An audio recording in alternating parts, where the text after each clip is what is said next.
The business of predictions is probably pointless today, but one thing did occur to me. I just throw this into the mix. I don't want to be held to it. I'm not putting any money on it.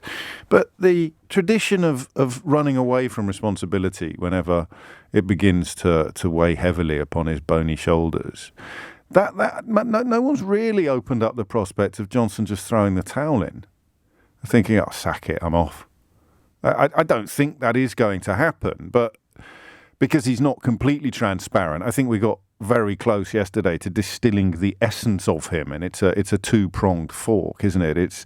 It's how can I get out of this? How can I postpone the consequences of my own actions in the hope that actually if I can postpone them for long enough, then there will be no consequences for those actions. And that follows fast upon the bit that I don't think he has much control over, which is the sort of sexual and moral incontinence that sees him do almost everything in every corner of his life in the way that is designed to bring him the most short-term personal gratification.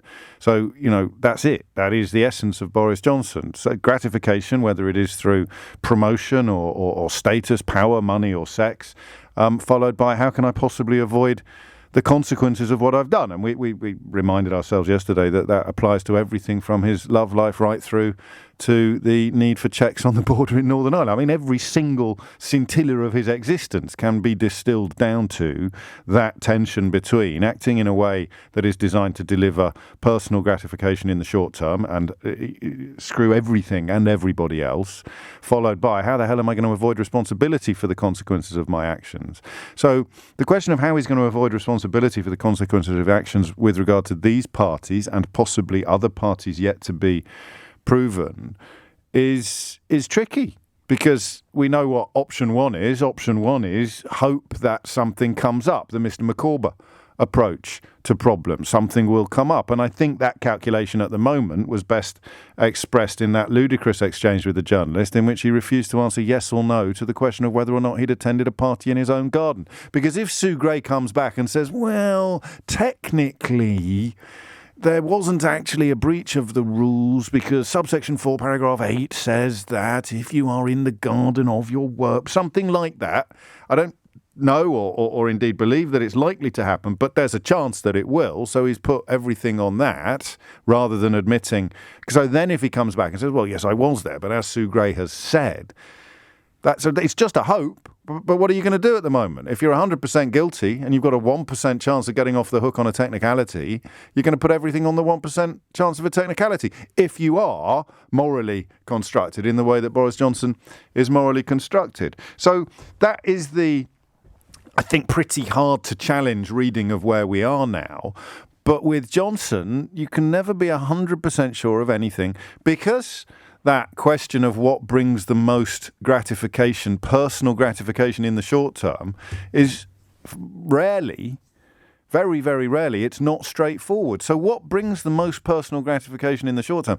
Obviously, it's a combination of either walking away, washing his hands and waking up at some point in the not too distant future, untrammeled by the consequences of his actions, whether it's Brexit or the parties or the sundry other lies that he's told.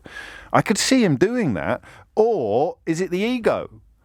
Is it the vanity? And he will desperately try to cling on to power for as long as he humanly can, in the hope that, as with all the other scandals in his life, for which he's borne exclusive personal responsibility and for which other people have always paid the price, this one also disappears in the rearview mirror with other people's reputations in tatters, whether it's the poor fella who stood up in the House of Commons yesterday trying to defend it, whether it's the poor fella who actually sent out the email inviting everybody to the party, something which I'm told wouldn't or couldn't ordinarily have happened in Downing Street without the knowledge of the Prime Minister, whether it's the people that went to the party, whether it's Allegra Stratton or what's his chops, Matthew Hancock or Dominic Cumming, all of these destroyed reputations behind him, but him somehow pressing ahead. So those are the two choices, aren't they? Or the three choices are, he throws the towel in because the calculation based upon self-interest is he's taken this grift as far as it can go now, and it's time to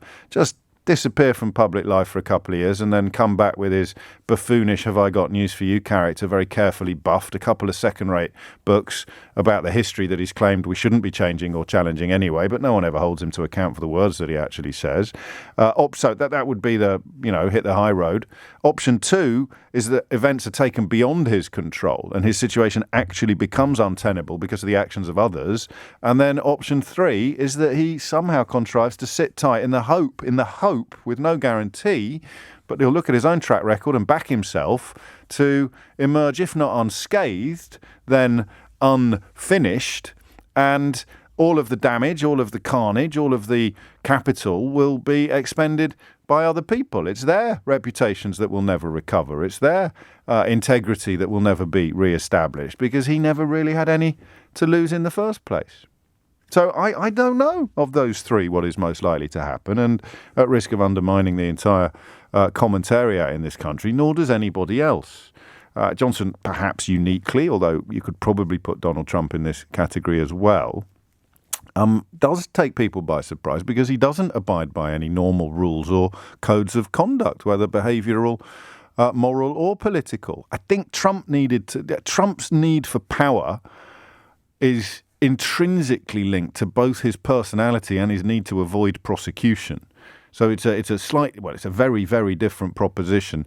I don't know, now that Boris Johnson has been Prime Minister, whether his character defects demand that he clings on to power. Marina Hyde, who has, like one or two of us in the British media, called this catastrophe at almost every turn. Marina Hyde said from the outset that he loves the idea of being Prime Minister. He loves the idea of having been Prime Minister. It's just a bit in the middle he can't abide. So now he's got his name on the Honours Board in Eton College. Does he still feel that atavistic urge for power? Does he have that? I mean, the status has been achieved. Or will he be wanting to chalk up other honours? Will he want to be the longest serving? Or will he want to win more elections than David Cameron to revivify the schoolboy psychodrama that has torn the Conservative Party and indeed the country apart for the last 5 years? Or will he want to win even more? I don't know. I mean, his hero is supposed to be Winston Churchill, but that's a comparison so blatantly ridiculous that I think we should probably all abandon it now and look instead at his true inspiration and role model, which is a curious combination of Benny Hill and Billy Bunter, I think. It's fair. With a side order of Silvio Berlusconi, perhaps, or Peter Stringfellow.